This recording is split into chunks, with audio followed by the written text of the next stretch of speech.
December 4-ന് നമ്മുടെ അമ്പലത്തിൽ പൊങ്കാലയായിരുന്നു. തൃക്കാർത്തികയുടെ അന്നായിരുന്നു അമ്പലത്തിൽ പൊങ്കാല വന്നിട്ട്. ഞാൻ എൻ്റെ 10 വയസ്സ് മുതൽ ചേച്ചിയുടെ കൂടെ പൊങ്കാല ഇട്ട് ശീലിച്ചതാണ്.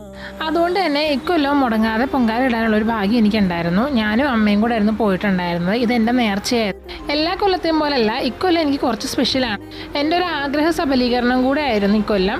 അതുപോലെ തന്നെ ഞാൻ ആറ്റുകാലവും ചക്കുളത്തും ഒന്നും പോയി പൊങ്കാല ഇട്ടിട്ടില്ല. ഞാൻ ആകെ പൊങ്കാല ഇട്ടിട്ടുള്ളത് നമ്മുടെ കൊരട്ടി മഹാദേവൻ്റെ മണ്ണിലാണ്. അതും ദേവിക്ക് നേർച്ചയായിട്ടായിരുന്നു പൊങ്കാല സമർപ്പിച്ചിട്ടുണ്ടായിരുന്നത്. ഇക്കൊല്ലം എല്ലാം കൊണ്ടും എനിക്ക് അനുയോജ്യമായിരുന്നു. എനിക്ക് യാതൊരു തരത്തിലുള്ള ബുദ്ധിമുട്ടോ കഷ്ടപ്പാടോ കാര്യങ്ങളൊന്നും ഇല്ലാതെ തന്നെ നല്ല രീതിക്ക് പൊങ്കാല അർപ്പിക്കാനായിട്ട് പറ്റിയിട്ടുണ്ടായിരുന്നു. അതിൻ്റെ ഒരു സന്തോഷവും കാര്യങ്ങളൊക്കെ വേറെ തന്നെ ആയിരുന്നു. വല്ലാത്തൊരു ഫീലായിരുന്നു. മനസ്സ് നിറഞ്ഞ് ഭയങ്കര ഒരു സന്തോഷം കാര്യങ്ങളൊക്കെ ആയിരുന്നു. എങ്ങനെ നിങ്ങളെ പറഞ്ഞറിയിക്കണമെന്നൊന്നും അറിയില്ല. പക്ഷെ ഞാൻ ഭയങ്കര ഹാപ്പി ആയിരുന്നു.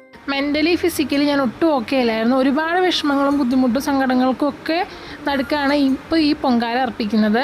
അത് കണ്ടതുകൊണ്ടാണെന്ന് തോന്നുന്നു എനിക്ക് എല്ലാം ശുഭമായിട്ട് വന്നു. പൊങ്കാല നേദിച്ച് കഴിഞ്ഞിട്ട് ദേവിയുടെ നടയിൽ കുങ്കുമാഭിഷേകം ഉണ്ടായിരുന്നു. അത് കഴിഞ്ഞ് ഉച്ചയ്ക്ക് അന്നദാനം കഴിച്ചിട്ടാണ് നമ്മൾ വീട്ടിലോട്ട് മടങ്ങിയത്. അപ്പോൾ ഇന്നേക്ക് ഇത്രയുള്ള